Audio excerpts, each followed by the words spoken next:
الله أكبر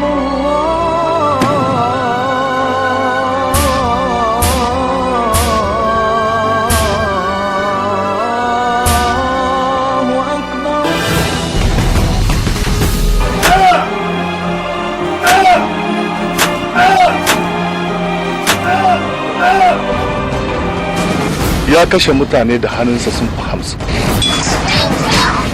dukiya kuma ba adadin. Ku ɗauke shi ku kai shi mafi munin kurkuku kafin mu yanke mishi hukunci. Na aikata babban laifi a gare ka yafe min laifin da na aikata maka.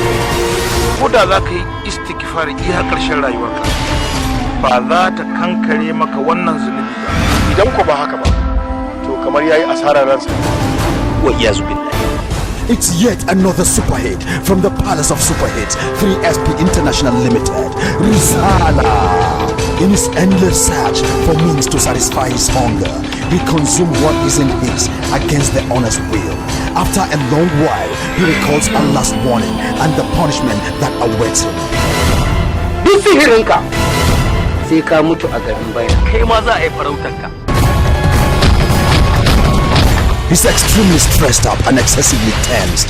Risala. Idan akwai masu niyya su zo su bi shi ku zo ku tafi tare. In ku ba mai niyya duk ku yaro. Ayya ku je na kashewa za mu kashe dawa za a yi ba. Ai shiri gaban man aiki ko ya harbi na zai shiri in bai shirin gudu ba zai yi kaya. Fada fa'ida fada farilla fada mai yawan sandoki. Ya zama min wajibi in kawo ziyara ta murnar mutuwar gagarumin dan fashin da ya addabi garin. A bani dama in yi magana. Azzalimi baya magana a gaban sarki. His endless and dangerous adventure begins. Risala.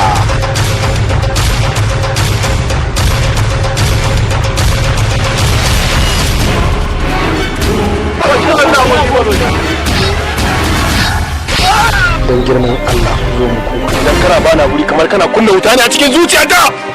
Risala.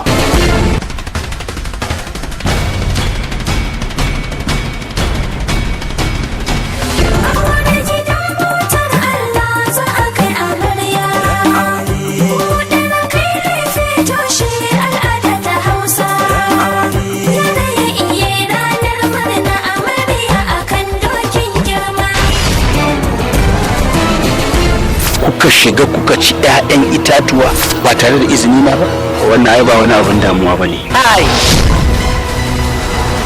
na san ka kawo ni madara ne saboda ni ka nuna min soyayya mijina, kai nake jira mu ci mu sha tare. Risala. Story Bello Ibrahim. Screenplay Yakub M. Kumo. Producer Awal Sani. Assistant Director Ibrahim Abu Rafika.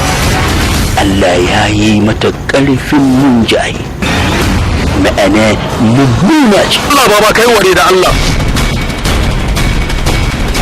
Risala. Directed by Abubakar S. Shehu.